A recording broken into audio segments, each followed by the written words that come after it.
Komentar nggak penting Jokowi yang mengatakan bahwa Istana Merdeka dan Istana Bogor itu bau-bau kolonial. Pak, wajar kalau Istana Merdeka dan Istana Bogor bau-bau kolonial Belanda. Kan yang menjajah Indonesia selama 360 tahun itu Belanda. Masa iya mau bau Singapura? Biar warga Singapura pindah ke IKN ya maksud lu Pak. Ups, sorry ya Pak.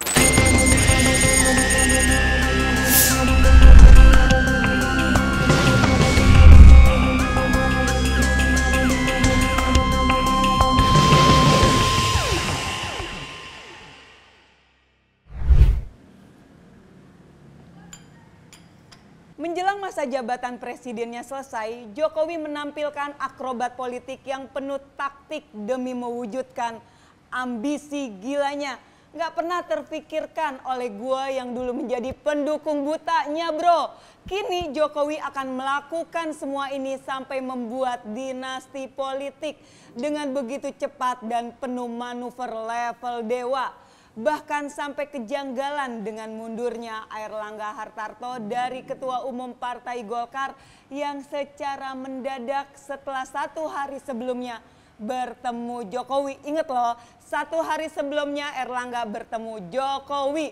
Jadi wajar dong kalau gua sekarang melawan Jokowi karena di mata gua saat ini dia adalah pengkhianat. Jokowi adalah pengkhianat. Dan ada lagi nih berita baru yang gua baca. Katanya nih Jokowi mau ngerombak atau nge-reshuffle lagi kabinetnya yang tinggal beberapa bulan masa jabatannya selesai.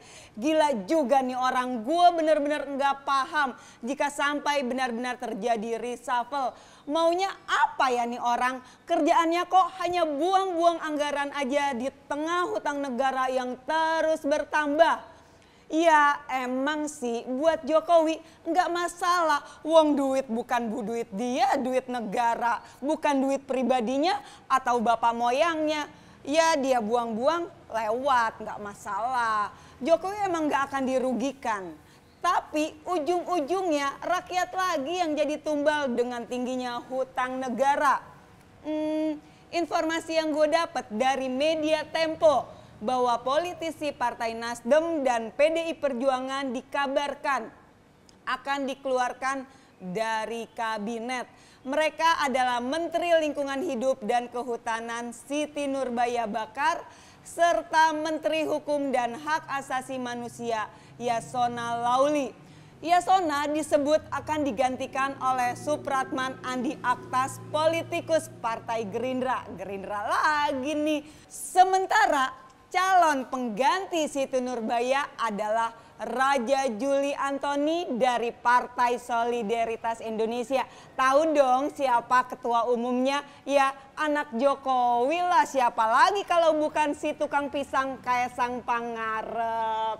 Raja Juli kini menjabat Wakil Menteri Agraria dan Tata Ruang. Lalu satu posisi menteri akan bergeser di mana Bahlil Lahadalia infonya akan menjadi Menteri Energi dan Sumber Daya Mineral menggantikan Arifin Tasrif. Kursi Bahlil sebagai Menteri Investasi akan digantikan oleh Rosan Roslani, Ketua Tim Kampanye Nasional Prabowo Subianto dan Gibran Rakabuming Raka dalam Pilpres 2024 kemarin. Wow, luar biadab banget ya seorang Jokowi.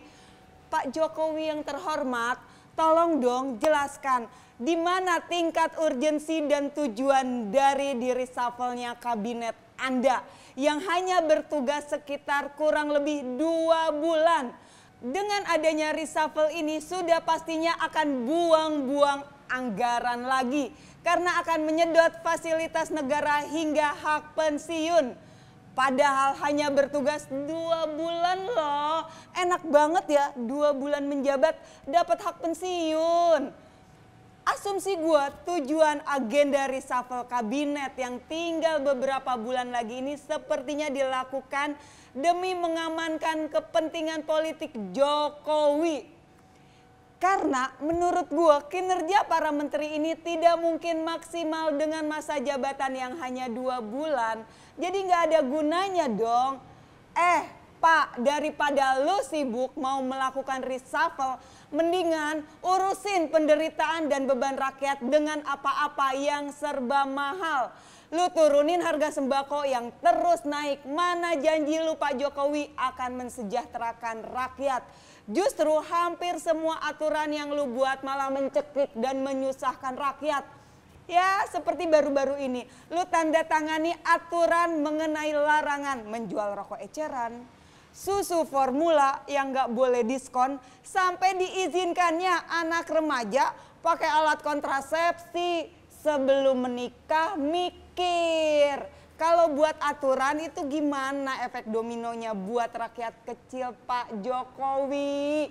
Kembali lagi nih gue katakan, demi mencapai ambisi gilanya, Jokowi ini seperti udah nggak bisa berpikir secara rasional dan realistis lagi.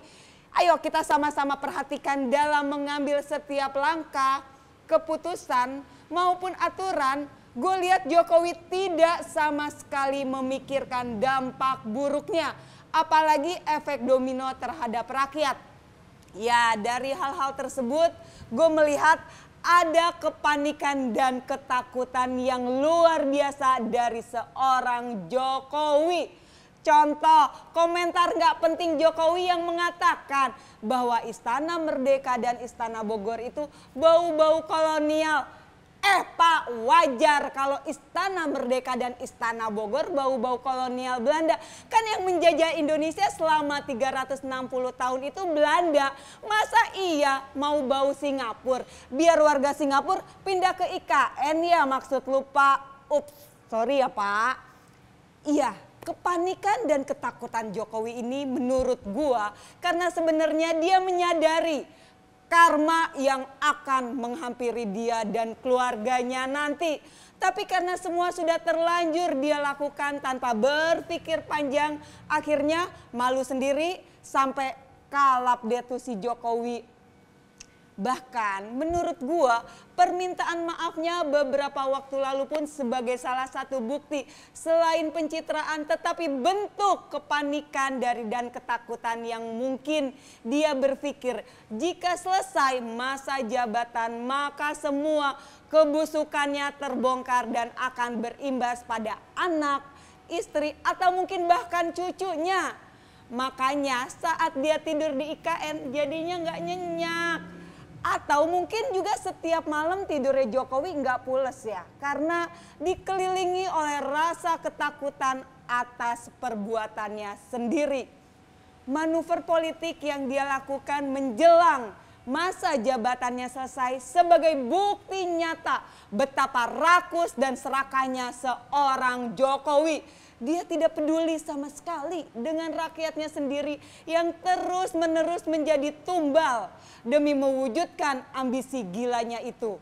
Bahkan dengan tega menikam dan mengkhianati Megawati dan PDI Perjuangan yang sudah mengangkat harkat dan martabatnya dari seorang tukang kayu hingga menjadi penguasa di negeri ini.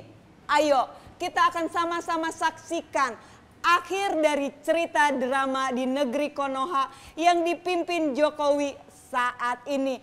Apakah akan berakhir bahagia atau justru menderita lebih tragis dari tumbangnya rezim Orde Baru atas perbuatannya sendiri. Satyam Eva Jayate, salam revolusi cinta.